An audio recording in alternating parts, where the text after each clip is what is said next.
Cleopatra the Seventh Cleopatra, known to history simply as Cleopatra, was the last active pharaoh of Ptolemaic Egypt, shortly survived as pharaoh by her son Caesarion. After her reign, Egypt became a province of the then recently established Roman Empire. Cleopatra was a member of the Ptolemaic dynasty, a family of Macedonian Greek origin that ruled Egypt after Alexander the Great's death during the Hellenistic period. The Ptolemies, throughout their dynasty, spoke Greek and refused to speak Egyptian, which is the reason that Greek as well as Egyptian languages were used on official court documents such as the Rosetta Stone. By contrast, Cleopatra did learn to speak Egyptian and represented herself as the reincarnation of an Egyptian goddess, Isis. Cleopatra originally ruled jointly with her father, Ptolemy XII Auletes, and later with her brothers, Ptolemy XIII and Ptolemy XIV,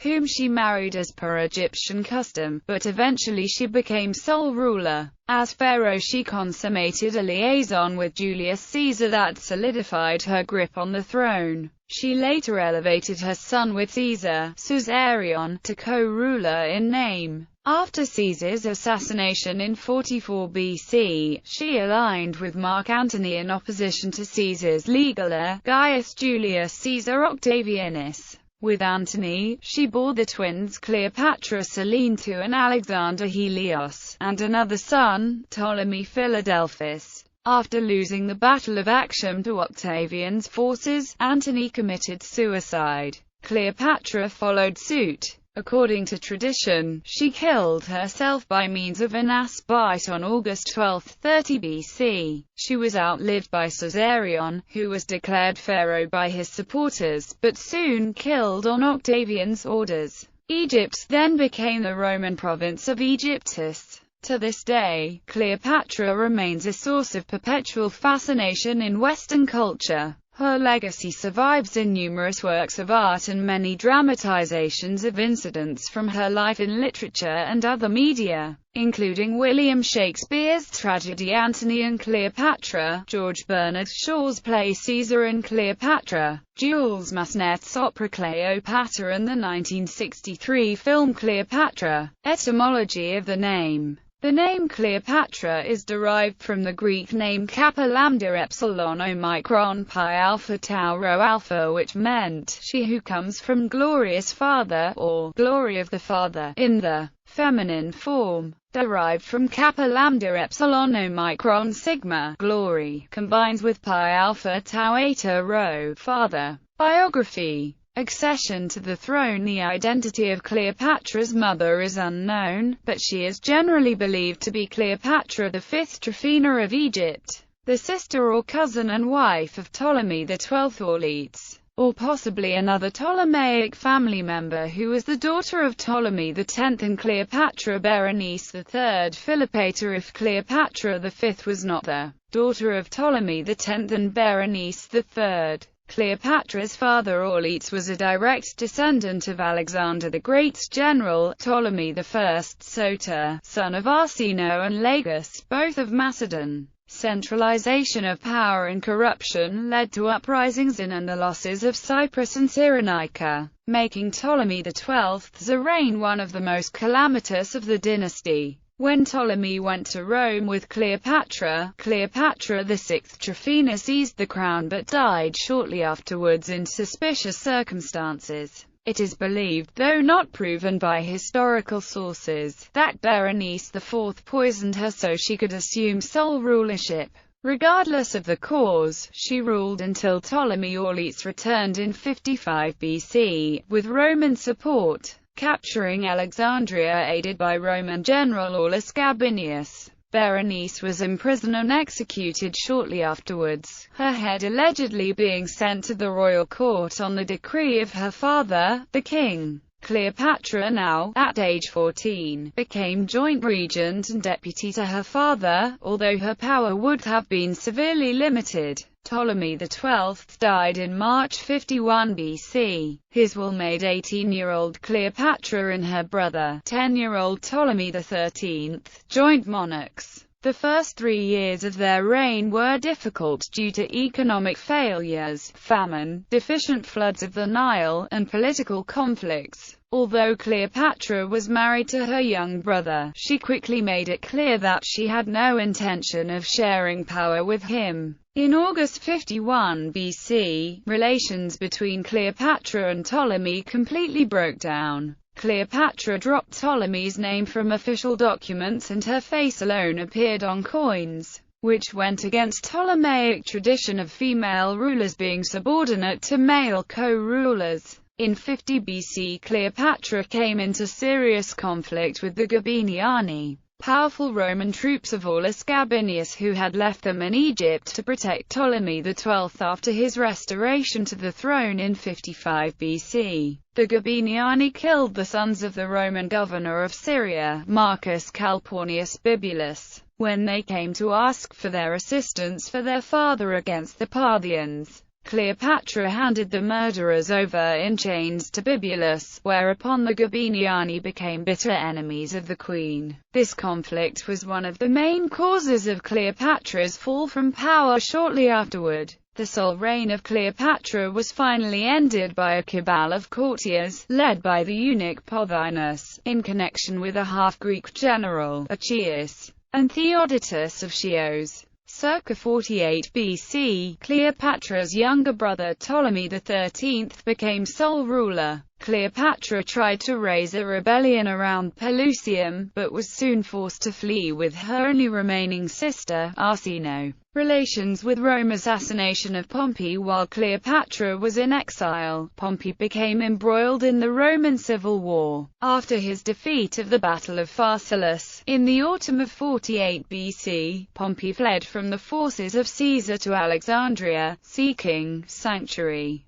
Ptolemy, 13 years old at that time, had set up a throne for himself on the harbour. From there he watched as on September 28, 48 BC, Pompey was murdered by one of his former officers, now in Ptolemaic service. He was beheaded in front of his wife and children, who were on the ship from which he had just disembarked. Ptolemy is thought to have ordered the death to ingratiate himself with Caesar, thus becoming an ally of Rome, to which Egypt was in debt at the time. This act proved a miscalculation on Ptolemy's part. When Caesar arrived in Egypt 2 days later, Ptolemy presented him with Pompey's severed head. Caesar was enraged. Although he was Caesar's political enemy, Pompey was a Roman consul and the widower of Caesar's only legitimate daughter, Julia, who died in childbirth. Caesar seized the Egyptian capital and imposed himself as arbiter between the rival claims of Ptolemy and Cleopatra. Relationship with Julius Caesar. Eager to take advantage of Julius Caesar's anger toward Ptolemy, Cleopatra had herself secretly smuggled into his palace to meet with Caesar. Plutarch, in his Life of Julius Caesar, gives a vivid description of how she entered past Ptolemy's guards rolled up in a carpet that Apollodorus the Sicilian was carrying. She became Caesar's mistress, and 9 months after their first meeting, in 47 BC, Cleopatra gave birth to their son, Ptolemy Caesar, nicknamed Caesarion, which means Little Caesar. At this point, Caesar abandoned his plans to annex Egypt, instead backing Cleopatra's claim to the throne. After Mithridates raised the siege of Alexandria, Caesar defeated Ptolemy's army at the Battle of the Nile. Ptolemy XIII drowned in the Nile and Caesar restored Cleopatra to her throne, with another younger brother Ptolemy XIV as her new co-ruler. When Caesar left Egypt, he stationed a Roman occupying army of 3 legions there under the command of Rufio. Although Cleopatra was 21 years old when they met and Caesar was 52, they became lovers during Caesar's stay in Egypt between 48 BC and 47 BC. Cleopatra claimed Caesar was the father of her son and wished him to name the boy his heir, but Caesar refused, choosing his grandnephew Octavian instead. During this relationship, it was also rumored that Cleopatra introduced Caesar to her astronomer Sosigenes of Alexandria, who proposed the idea of leap days and leap years. This was not new. They were proclaimed in 238 BC, but the reform never took effect. Caesar made this the basis of his reform of the Roman calendar in 45 BC, and the Egyptian calendar was reformed along these lines in 26 BC. Cleopatra, Ptolemy XIV and Caesarion visited Rome in the summer of 46 BC. The Egyptian queen resided in one of Caesar's country houses, which included the Horta Caesaris just outside Rome. The relationship between Cleopatra and Caesar was obvious to the Roman people and caused a scandal because the Roman dictator was already married to Calpurnia Personis. But Caesar even erected a golden statue of Cleopatra represented as Isis in the Temple of Venus Genetrix, which was situated at the Forum Julium. The Roman orator Cicero said in his preserved letters that he hated the foreign queen. Cleopatra and her entourage were still in Rome when Caesar was assassinated on 15 March 44 BC, returning with her relatives to Egypt. When Ptolemy XIV died, allegedly poisoned by his older sister, Cleopatra made Caesarion her co-regent and successor and gave him the epithets Theos, Philopator, Philometor. Cleopatra in the Roman Civil War. In the Roman Civil War between the Caesarian faction, led by Mark Antony and Octavian, and the faction including the assassins of Caesar, led by Marcus Junius Brutus and Gaius Cassius Longinus, Cleopatra sided with the Caesarian party because of her past. Brutus and Cassius left Italy and sailed to the east of the Roman Empire, where they conquered large areas and established military bases. At the beginning of 43 BC, Cleopatra formed an alliance with the leader of the Caesarian party in the east, Publius Cornelius Dolabella, who also recognized Caesarion as her co-ruler. But soon, Dolabella was encircled in Laodicea and committed suicide. Cassius wanted to invade Egypt to seize the treasures of that country and for her support for Dolabella. Egypt seemed an easy target because it did not have strong land forces and there was famine and an epidemic. Cassius also wanted to prevent Cleopatra from bringing reinforcements for Antony and Octavian. But he could not execute an invasion of Egypt because Brutus summoned him back to Smyrna at the end of 43 BC. Cassius tried to blockade Cleopatra's route to the Caesarians. Nevertheless, Cleopatra sailed with her fleet from Alexandria to the west along the Libyan coast to join the Caesarian leaders. But she was forced to return to Egypt because her ships were damaged by a violent storm, and she became ill. Starus Mercus learned of the queen's misfortune and saw wreckage from her ships on the coast of Greece. He then sailed with his ships into the Adriatic Sea. Cleopatra and Mark Antony in 41 BC. Mark Antony, one of the triumvirs who ruled Rome in the power vacuum following Caesar's death, sent his intimate friend Quintus Tullius to Egypt to summon Cleopatra to Tarsus to meet Antony and answer questions about her loyalty. During the Roman Civil War she allegedly had paid much money to Cassius. It seems that in reality Antony wanted Cleopatra's promise to support his intended war against the Parthians. Cleopatra arrived in great state, and so charmed Antony that he chose to spend the winter of 41 BC to 40 BC with her in Alexandria.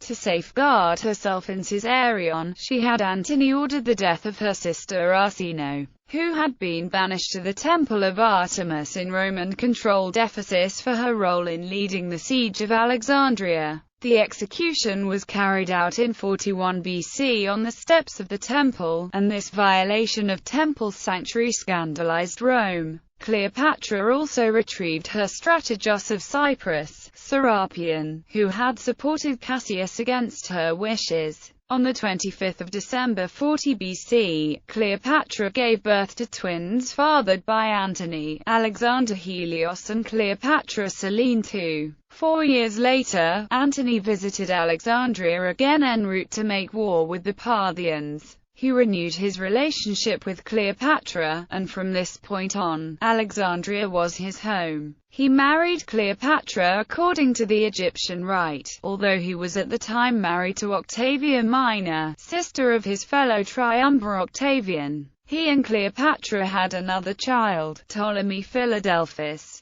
At the donations of Alexandria in late 34 BC, following Antony's conquest of Armenia, Cleopatra and Caesarion were crowned co-rulers of Egypt and Cyprus. Alexander Helios was crowned ruler of Armenia, Media, and Parthia. Cleopatra Selene II was crowned ruler of Cyrenaica and Libya, and Ptolemy Philadelphus was crowned ruler of Phoenicia, Syria, and Cilicia. Cleopatra was also given the title of Queen of Kings by Antonius. Her enemies in Rome feared that Cleopatra was planning a war of revenge that was to array all the East against Rome, establish herself as Empress of the world at Rome, cast justice from Capitolium, and inaugurate a new universal kingdom. Caesarion was not only elevated, having co-regency with Cleopatra, but also proclaimed with many titles, including God, Son of God and King of Kings, and was depicted as Horus. Egyptians thought Cleopatra was a reincarnation of the goddess Isis, as she called herself Neaisis. Relations between Antony and Octavian, disintegrating for several years, finally broke down in 33 BC, and Octavian convinced the Senate to levy war against Egypt. In 31 BC, Antony's forces faced the Romans in a naval action off the coast of Actium. Cleopatra was present with a fleet of her own. According to Plutarch, Cleopatra took flight with her ships at the height of the battle and Antony followed her. Following the Battle of Actium, Octavian invaded Egypt. As he approached Alexandria, Antony's armies deserted to Octavian on August 1, 30 BC. There are a number of unverifiable stories about Cleopatra, of which one of the best known is that, at one of the lavish dinners she shared with Antony, she playfully bet to him that she could spend 10 million sestertii on a dinner. He accepted the bet. The next night, she had a conventional, unspectacular meal served. He was ridiculing this. When she ordered the second course, only a cup of strong vinegar. She then removed one of her priceless pearl earrings, dropped it into the vinegar, allowed it to dissolve, and drank the mixture. The earliest report of this story comes from Pliny the Elder and dates to about 100 years after the banquet described would have happened. The calcium carbonate in pearls does dissolve in vinegar, but slowly unless the pearl is first crushed. The ancient sources, particularly the Roman ones, are in general agreement that Cleopatra killed herself by inducing an Egyptian cobra to bite her. The oldest source is Strabo, who was alive at the time of the event, and might even have been in Alexandria. He says that there are two stories: that she applied a toxic ointment, or that she was bitten by an asp on her breast. But he said in his writings that he was not sure if Cleopatra poisoned herself or was murdered. Several Roman poets, writing within 10 years of the event, all mention bites by two asps, as does Florus, a historian, some 150 years later. Velleius, 60 years after the event, also refers to an asp. Other authors have questioned these historical accounts, stating that it is possible that Augustus had her killed. In 2010, the German historian Christoph Schaefer challenged all other theories, declaring that the queen had actually been poisoned and died from drinking a mixture of poisons. After studying historical texts and consulting with toxicologists, the historian concluded that the asp could not have caused a quick and pain-free death, since the asp venom paralyses parts of the body, starting with the eyes, before causing death. As Cleopatra would have wanted a relatively painless death, it is quite unlikely that the asp was the cause of her death. Also, the asp's bite is not always fatal. Schaefer and his toxicologist Dietrich Mebs decided Cleopatra used a mixture of hemlock, wolfsbane and opium. He ordered his freedman Epaphroditus to guard her to prevent her from committing suicide, because he allegedly wanted to present her in his triumph.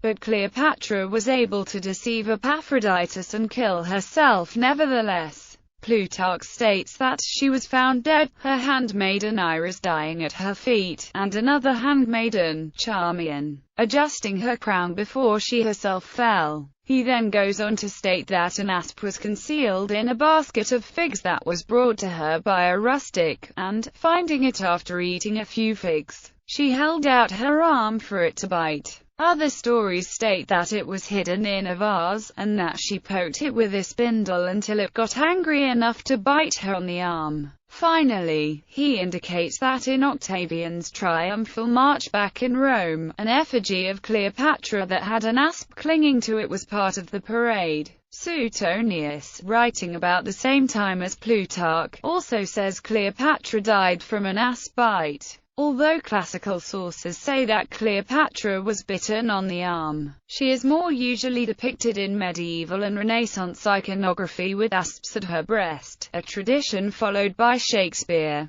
Plutarch tells us of the death of Antony. When his armies deserted him and joined with Octavian, he cried out that Cleopatra had betrayed him. She, fearing his wrath, locked herself in her monument with only her 2 handmaidens and sent messengers to tell Antony that she was dead. Believing them, Antony stabbed himself in the stomach with his sword, and lay on his couch to die. Instead, the blood flow stopped, and he begged any and all to finish him off. Another messenger came from Cleopatra with instructions to bring him to her, and he, rejoicing that Cleopatra was still alive, consented. She would not open the door, but tossed ropes out of a window. After Antony was securely trussed up, she and her handmaidens hauled him up into the monument. This nearly finished him off. After dragging him in through the window, they laid him on a couch. Cleopatra tore off her clothes and covered him with them. She raved and cried, beat her breasts and engaged in self-mutilation. Antony told her to calm down, asked for a glass of wine, and died upon finishing it.